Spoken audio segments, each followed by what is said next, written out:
Big conferences have gotten crowded, and getting the attention of multifamily decision makers is harder than ever, until now. Introducing the Virtual AI and Innovation Forums from Commercial Observer. This is where hundreds of leading multifamily owner-operators, property managers, investors, developers, and asset managers gather to better understand how AI and emerging technologies are shaping multifamily.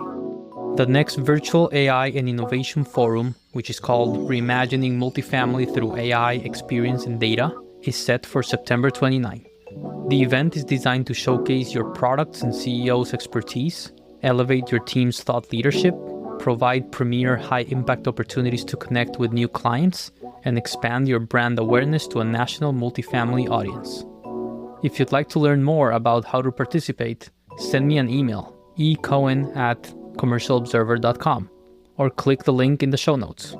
I'm excited to help you reach multifamily decision makers. Real estate has more data than ever, but talk to any operator, investor, or lender, and the reality is decisions still feel incomplete. Deals look right in Excel and don't play out. Risks show up too late. Two groups can look at the same asset and walk away with completely different conclusions. So the question isn't, do we have data? It's how are decisions actually getting made? Hi, I'm Edward Cohen. Today we're joined by Steven Song, founder and CEO of Dialed. Steven spent time on both the investing and development side, and now he's building towards something bigger than another data tool.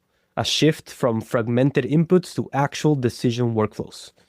Hi, Steven. Where does this podcast find you? Hi, I'm in Los Angeles.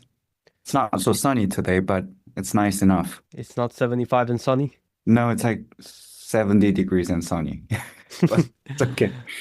Well, Spencer Raskov's friend of the pod, former guest's VC is called 75 and sunny. So too bad it's not 70 and sunny. So let's jump into it. When you look at how investors, operators, and lenders actually make decisions today, where do you see the biggest gap between what people think is driving outcomes and what actually is?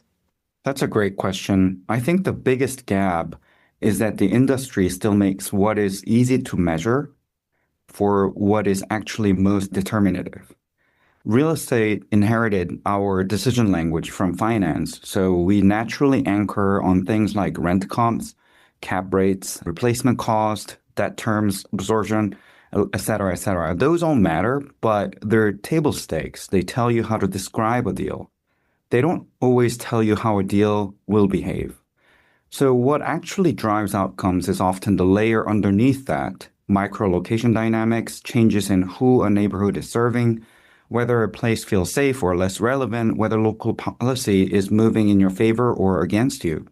Those are often the real causal variables, but they don't sit neatly in the model. So the industry often says it's making data-driven decisions, but in reality, it's making judgment-driven decisions with partial data support, which is why gut feel has remained so important in real estate, right? Gut instinct is really just pattern recognition, though. The problem is that humans can only hold so much of that pattern at once. Quantitative signals are relatively easy to structure, but qualitative signals are fragmented, temporal, and harder to compare. So historically, we have called that layer intuition, local knowledge, or secret sauce. I've actually heard a guy call it a secret sauce, when really it's just intelligence that hasn't been systemized yet. That, to me, is the decision gap. That's so true. The metaphors or the words that we use to make it sound a little more sophisticated or secretive than actually just like, hey, that's where the wind was blowing that morning, and I've done this more than enough times to know that that's what I'm going to do now. Most decisions in real estate, whether you're underwriting, whether you're acquiring, whether you're doing operations, like a lot of decisions are still happening in spreadsheets, PDFs, emails, and really not data-driven as we claim. Steven, you've been on the investing side and the development side, and now you're a tech founder. Think about a deal where the outcome surprised people. Like, what was the signal that mattered that didn't get picked up early enough? One example I think about often is a casino project that I worked on earlier in my career. On paper, the numbers worked, everything checked out. But what people missed was not a spreadsheet variable. It was a contextual mismatch. The project was effectively underwritten with a Las Vegas worldview and applied to Atlantic City. That meant Mm, assumptions were being made about customer behavior, destination demand, ecosystem strength, and repeat visitation that simply did not translate. So the model looked coherent, but it was encoding the wrong pattern. And the outcome was massive value destruction. mhm. And that happens more broadly in less dramatic ways all the time. A deal can look perfect on paper and still disappoint because the retail mix never stabilizes, because foot traffic shifts, because the area starts attracting a different user base, or because a subtle policy or zoning issue reduces future flexibility. The mixed signal is usually not one dramatic red flag, though. It's a shift in the relationship between the asset and its context. And that signal often exists early in local news, tenant churn, operator sentiment, municipal direction, changes in who is actually using the area. But because it isn't structured, it never gets elevated to the level of underwriting truth. Mhm. Yeah, I mean, to your point, a lot of inputs that actually move a deal, zoning, nuance, local demand shifts, policy changes, they just don't sit cleanly in a model. And I think what you just said is the incentive and what we optimize for is that the deal looks good on paper, because that's the only place that the deal can look good on at this stage. Having that like real world feedback, it's not as easy. Or a lot of people in real estate are used to operating by looking at the rear view mirror instead of like live data, which we're gonna jump into in a second. So in practice, how are those decisions getting made today? Mostly through fragmented human judgment. Someone pulls the formal data, someone calls a broker, someone with local experience says, that block is different from the next one over. Hmm. Someone else reads zoning language or council activity. Then all of that gets compressed into a memo or more often into a feeling. So in practice, a lot of decision making today still happens through informal synthesis. It depends heavily on who is in the room, what they have seen before. You mentioned this earlier, and what signals they personally know how to interpret. Hmm. That works sometimes, but it creates a major problem. Firms start confusing individual judgment with institutional capability. They think the organization has an edge when in reality, one specific person has that edge. And that Right. doesn't scale. It doesn't repeat reliably. It also makes decisions much more fragile than people realize. So yes, these decisions are being made, but mostly through manual interpretation layered on top of incomplete systems. Fascinating.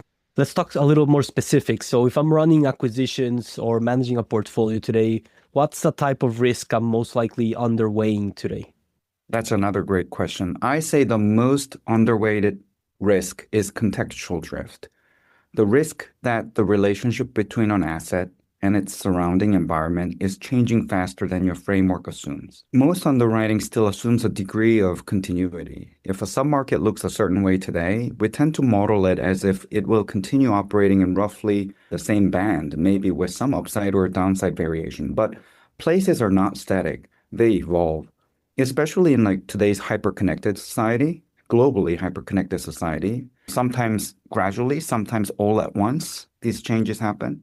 So what gets underrated is things like changing safety perception, weakening or improving tenant mix, policy direction, geopolitical wind, fragmentation in demand, shifts in who the location is actually serving. Those are often early indicators that the thesis underneath an asset is becoming stronger or more fragile. Most models are good at processing explicit knowns. They're much weaker at detecting nonlinear contextual change, but in real estate, that's often where the real risk and the real opportunity is hiding. Absolutely. Which brings us to AI. AI systems today can track real-time market signals like rent growth, supply pipelines, and tenant demand that shifts continuously, not quarterly. So let's move from the problem to how that actually changes and how you're doing it with Dialed. So PropTech has been built around point solutions, data tools, and dashboards. So why hasn't that actually solved the decision problem? I think it's because most prop tech has improved access to information, but not the quality of judgment. Hmm. A dashboard can show you data. A point solution can optimize a specific task. A platform can aggregate inputs, but a real estate decision is not a single query. It's a synthesis problem. So you have to connect structured and unstructured signals, weigh ambiguity, understand second order effects, and revisit assumptions over time. And most tools today stop before that point. They hand the user more material and expect the human to do all the integration. So in many cases, the tools have increased the visibility without actually reducing cognitive burden, which is why so many firms have more software than ever and still feel like core decision-making remains artisanal. And the issue isn't that the industry lacks tools. It's that most tools were built around functions, not around decision processes. Which brings us to Dialed. For those who don't know Dialed yet, what is Dialed? So Dialed is an AI-powered decision intelligence layer for real estate. The way that I think about it is this. The industry has spent decades optimizing how we model what is measurable. Rent, comps, costs, capital, like I said earlier, partially because we have inherited our tools from the finance world. But the variables that actually drive outcomes are oftentimes contextual, fragmented, and historically unstructured.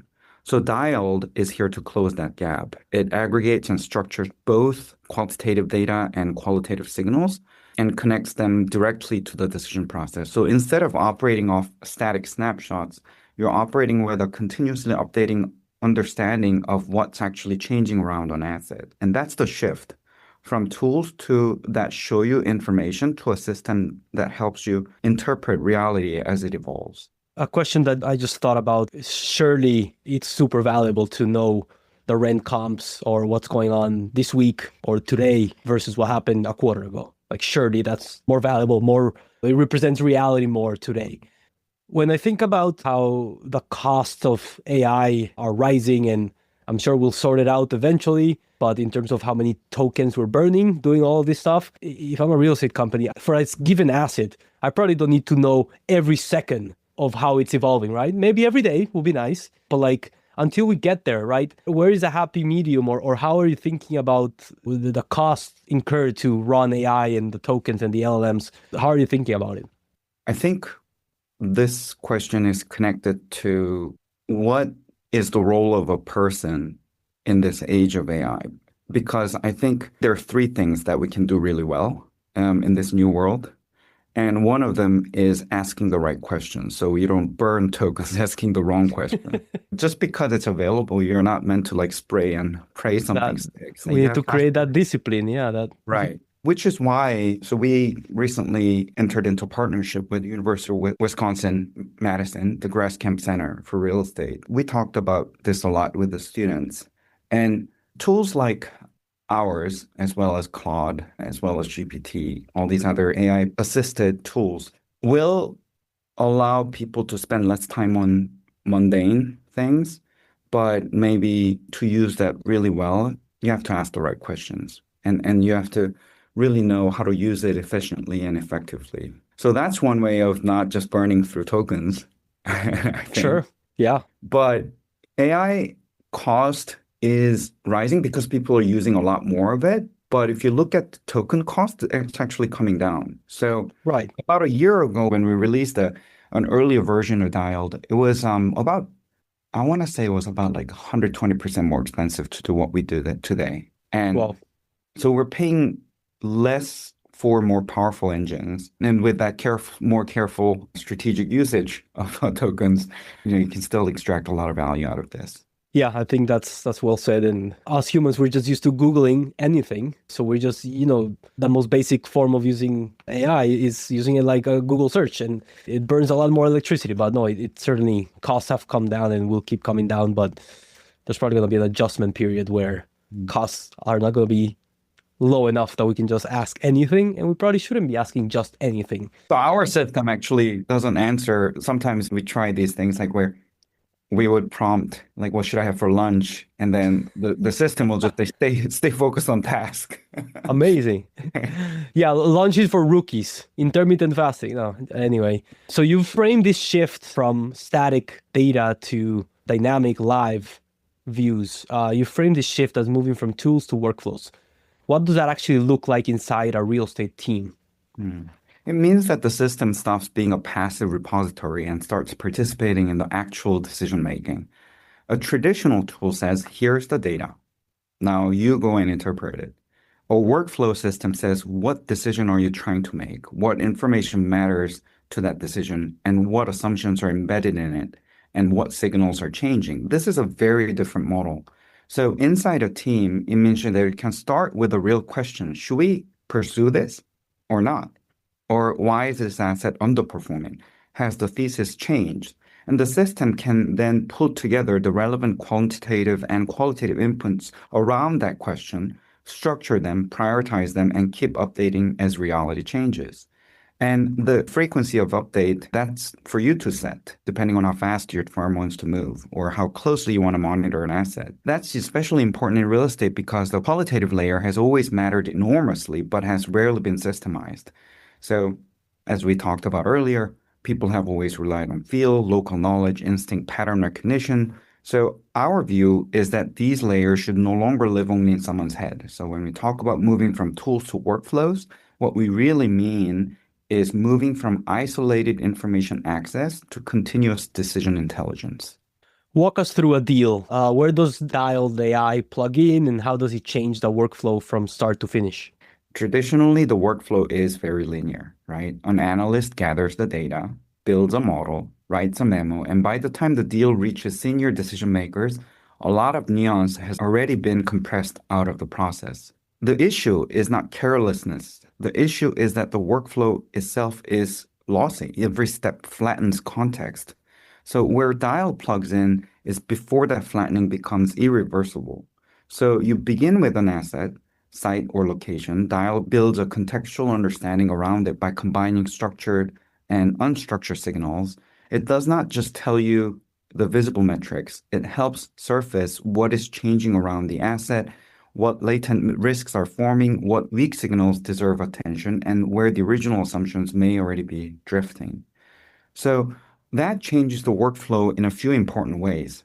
The analyst spends less time aggregating and more time interrogating. This ability to interrogate a system is very important because nobody will trust an AI that they cannot question, right? So the investment team gets a richer and more persistent picture of reality, not just a polished memo. That's not what we're after.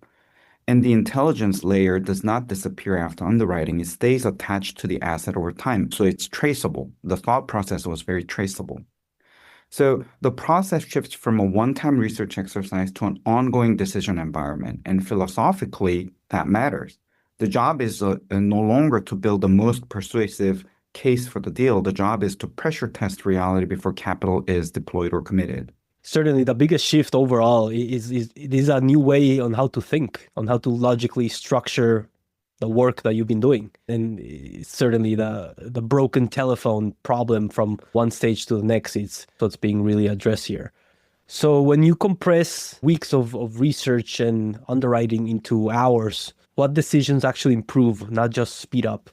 The most important improvement is not just speed itself, it's earlier collaboration of conviction. In a traditional process, by the time the team has gathered all the inputs and built the memo, it has already invested a lot of time and energy into that deal.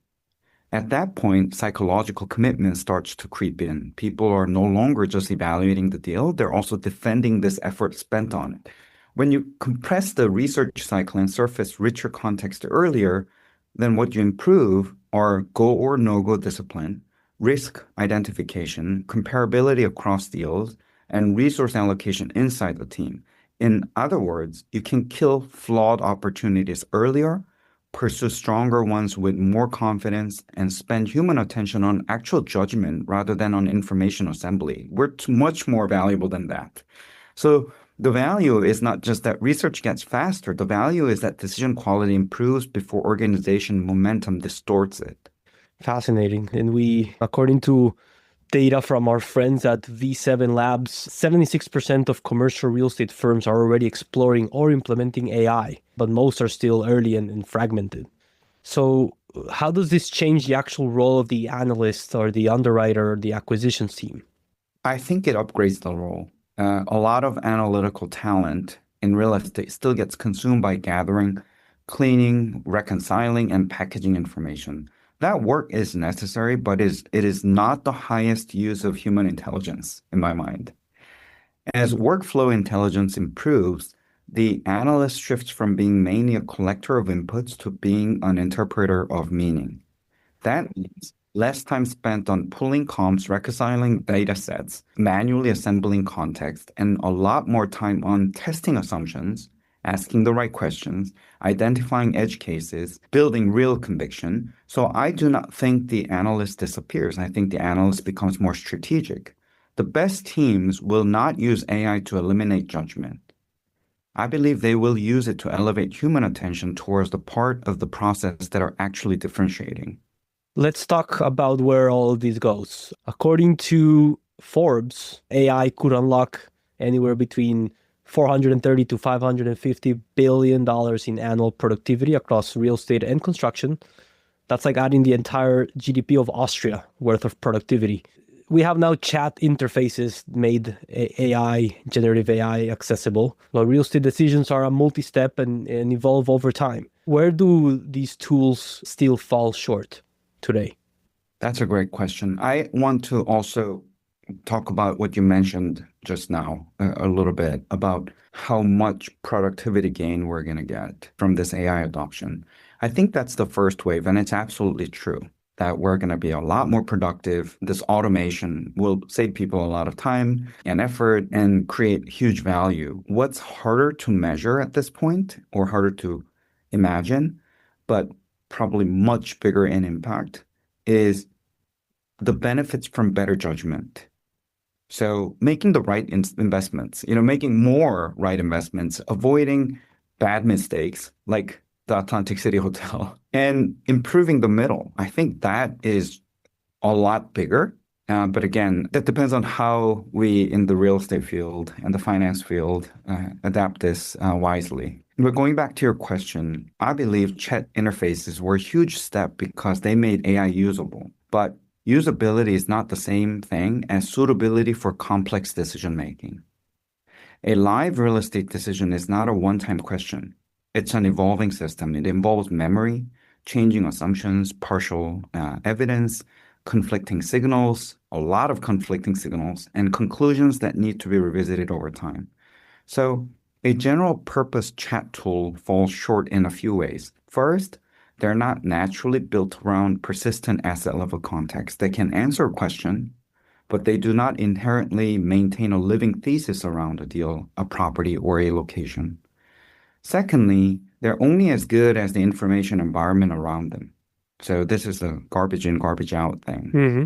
If the sources are inconsistent or low fidelity, the elegance of the interface does not solve the underlying problem. And in real estate, provenance and traceability matter, not only in real estate, any sort of investment. And third, if used poorly, and this is connected to what we talked about earlier about asking the right questions. It's about asking the right questions, but it's also about asking questions correctly. If not used with care, generic AI can actually reinforce bias rather than challenge it. If you ask it to elaborate your thesis, it often will. That is useful for brainstorming or chatting, but dangerous for underwriting. So I think chat made AI accessible, but the next phase is not a better chatbot. It's a persistent, context-aware decision layer that can actually live inside the workflow of the deal and fight you on your thesis if your thesis is not great. I've noticed that flaw for a while now, and now it's become evident so much that even my dad complained about, why is ChatGPT saying that I'm always right? It's because what these tech companies, the AI engine builders, are trying to build is very different from what the use case should be in the investment world. What they're trying to build is something that resembles a human, right? So when you talk to a human, there's a certain amount of randomness in how the conversation goes. And also, you try to be amenable. So it tends to agree with you to keep the conversation going. And the sources that it draws conclusions from are also random. But we cannot have that in our world. It's got to have consistency in its answer to your questions, inquiries. And it should also, like I said earlier, challenge you on your thesis if your thesis is not going in the right direction. If AI continues to expand in real estate as it is now, what investors can see and process, does that make markets more efficient or more competitive? How do you see it? Both, I think. But the first order effect is more competition. As better intelligence becomes more accessible, more market participants can identify the same opportunities and the same risks earlier. And that compresses easy informational edges and makes the market feel faster and less forgiving. Over time, that does create more efficiency, but for the operator, the immediate reality is increased competition. So the edge shifts. It moves away from simple access to information and towards interpretation, question framing, and speed of conviction. So in my mind, AI raises the floor, but it does not eliminate differentiated judgment. The question is, if everyone has access to better intelligence, where's the edge, right? Because I did say that the edge will shift. I think it moves to three places. The first is the better question framing that we talked about. If everyone can retrieve more intelligence, the person who asks the sharper question gets more value from the same environment. Second is speed of conviction, not speed in a reckless sense, but the ability to move from signal to decision with more confidence because your workflow is better structured. Third is second order perception. Many people can see the signal, fewer can see what the signal implies. So yes, AI democratizes some capability, but it does not flatten the market. The edge simply becomes more cognitive and more strategic. What does underwriting look like in 5 years if this plays out? I think underwriting becomes much more dynamic and much less dependent on static artifacts. The spreadsheet will still exist. We're not going to get rid of Excel. I mean, it's been around for 30 years, I think more. We're not going to get rid of it anytime soon. Yes, but it'll evolve, I think. Structured financial assumptions will still matter, but the model will no longer be treated as a whole truth. It'll sit inside a broader system, intelligence system that updates and incorporates qualitative context at scale. So instead of underwriting being a one-time snapshot, it becomes a living framework. And teams will ask not just what is the base case, but how is the actual environment evolving relative to our thesis and which assumptions are becoming more or less valid? And that is a major shift. It moves underwriting from a static prediction exercise to an adaptive decision system. And once that happens, the boundary between underwriting and asset management starts to blur because the same intelligence layer that helped you buy the asset should help you understand it after you own it. Where does human judgment still matter most and continue to matter most? Where ambiguity, strategy, and consequence intersect is where we will still matter. There was a short interview of Jensen Huang recently about, I can't remember the exact question that the reporter asked, but it was something like, in this new age of AI, what does an intelligent person look like? If I could sum up what he said, we used to equate intelligence to like problem solving. If you're an intelligent person, you go into coding and then you solve a coding problem. But what he was talking about, he was asking for a type of person who can see around corners. And I tend to agree with what he was saying. I think he's onto something. I think it's a big ask for people to develop that kind of ability because it takes time for somebody to have that kind of intelligence. But AI can help detect patterns, synthesize inputs, and expand the field of vision. But humans still have to decide what game to play, what kind of risk is worth taking, and when the evidence is strong enough to act. So human judgment still matters in strategy selection, interpretation under ambiguity, and conviction. So at the end of the day, capital is not committed by a model. It is committed by people. So I don't see AI replacing judgment. I see it making judgment better informed and more wide-angled. When Jensen Huang speaks, CEO of NVIDIA, we listen. I mean, that metaphor of looking what's around the corner has to do with anticipating and improving your context window and anticipating the unknowns. There's so much there to unpack. What's something that investors consistently overlook today that will feel obvious in hindsight in a few years? They underestimate how quickly local reality can change before the formal market narrative catches up. There is still a tendency in real estate to think of changes as slow and gradual. But a corridor can lose relevance before the rent roll shows it. A demand pocket can weaken before the headline data reflects it. A district can become less attractive to the user base that mattered most well before traditional indicators fully capture it. So what gets overlooked is not just local signal, it's the velocity of local signal, which is why hindsight feels so unforgiving in real estate. The clues were there, often case. They just were not structured, weighted, or connected early enough to change the decision. The future edge is not simply having more data. It is identifying weak contextual signals and synthesizing them before they become consensus.